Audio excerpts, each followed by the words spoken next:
नमस्कार दोस्तों, जय जोहार। मैं कौशल तिवारी और बिहनिया संध्या में आपका स्वागत है। छत्तीसगढ़ में बदहाल हो चुकी कानून व्यवस्था को लेकर अभी कांग्रेस के प्रदर्शन को लोग भूल भी नहीं पाए थे कि कल बालोद की विधायक संगीता सिन्हा को थाने में जाकर एफआईआर करानी पड़ी। आप कल्पना कर सकते हैं कि विधायक को यदि धरना देना पड़े एक एफआईआर के लिए तो छत्तीसगढ़ में थानों की क्या स्थिति है आसानी से समझा जा सकता है। भले ही गृह मंत्री विजय शर्मा कितना भी दावा कर ले, आंकड़े कितनी भी पेश कर ले कि कानून व्यवस्था अच्छी है कांग्रेस सरकार से, लेकिन हकीकत तो यह है कि आज भी एफआईआर करने के नाम पर थाने में लोगों को परेशान किया जाता है, घुमाया जाता है। और इसका सबसे बड़ा उदाहरण कल तब देखने को मिला जब एक महिला के साथ बदतमीजी करने का जो मामला था उस पर पुलिस एफआईआर करने को तैयार नहीं थी। क्यों? आखिर पुलिस को एफआईआर करने में क्या दिक्कत थी? और 12 जुलाई की इस घटना से वह महिला इतनी परेशान थी कि उसने अपनी व्यथा विधायक से कही, संगीता सिन्हा से। उसके बाद संगीता सिन्हा थाना पहुंचे और थाने में भी विधायक के जाने के बाद एफआईआर नहीं की गई, उन्हें धरने पर बैठना पड़ा। और सुबह से शाम होते होते जब उन्होंने आईजी से लेकर तमाम सीएसपी भी वहां पहुंच गई थी, चित्रा वर्मा, तमाम लोगों को, उच्चाधिकारियों को फोन करने के बाद शाम को एफआईआर दर्ज की गई। महिला से छेड़छाड़ करने वाला कोई और नहीं, वहां की एक पार्षद है, उसके दामाद हैं अनुराग जैन, उनके खिलाफ एफआईआर कर दी गई है। लेकिन आप सोच सकते हैं कि छत्तीसगढ़ में कानून व्यवस्था और थानों की क्या स्थिति बन रही है। याद कीजिए आपकी किस तरीके से गौ रक्षकों ने गुंडागर्दी करते हुए हमला किया था महानदी पुल पर, जिसमें 3 लोगों की मौत हो गई थी।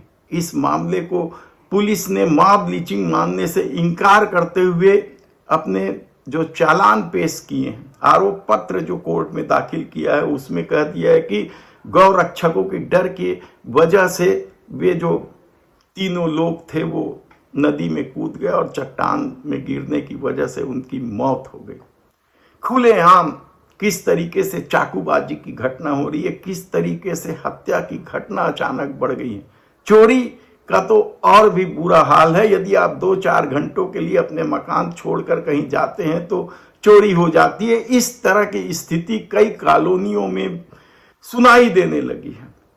खुलेआम अपराध हो रहे हैं। ऐसी परिस्थिति में यदि विधायक को ही थाना जाना पड़े, धरना देना पड़े एक एफआईआर के लिए, तब आप कल्पना कर सकते हैं कि डबल इंजन की सरकार छत्तीसगढ़ में किस तरह से चल रही और गृह मंत्री अपना मंत्रालय किस तरीके से चला रहे हैं। हालांकि अभी सरकार परेशान है।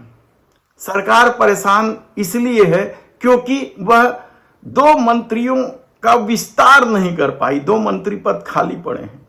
निगम मंडल और आयोग में नियुक्ति की सूची बन गई है, उसे भी मोदी शाह शायद पास नहीं कर रहे हैं, आगे नहीं बढ़ा रहे, इसलिए नियुक्ति नहीं हो रही। और नेताओं में असंतोष बढ़ता जा रहा है क्योंकि सरकार बने यदि 8 महीने हो गए हैं और मंत्रिमंडल का विस्तार करने के लिए या निगम मंडल आयोग की नियुक्ति के लिए भी यदि मुख्यमंत्री को बार बार दिल्ली का दरवाजा खटखटाना पड़े, तब कांग्रेस को क्यों मौका नहीं लग जाता कि यह रिमोट कंट्रोल से चलने वाली सरकार है। क्या सिर्फ महतारी वंदन योजना को लागू करके छत्तीसगढ़ में वोटों की राजनीति संभव है? क्योंकि जिस तरीके से सरकार चल रही है उसे लेकर कई तरह के सवाल उठ रहे हैं और विधानसभा में असंतोष साफ तौर पर देखने को मिला जब सत्ता पक्ष के ही सीनियर विधायकों ने, जो डॉक्टर रमन सिंह के कार्यकाल में मंत्री रहे, वे लोग ही विष्णुदेव साय सरकार को सवालों की झड़ी लगाकर घेर रहे थे और मंत्री असहाय महसूस कर रहे थे।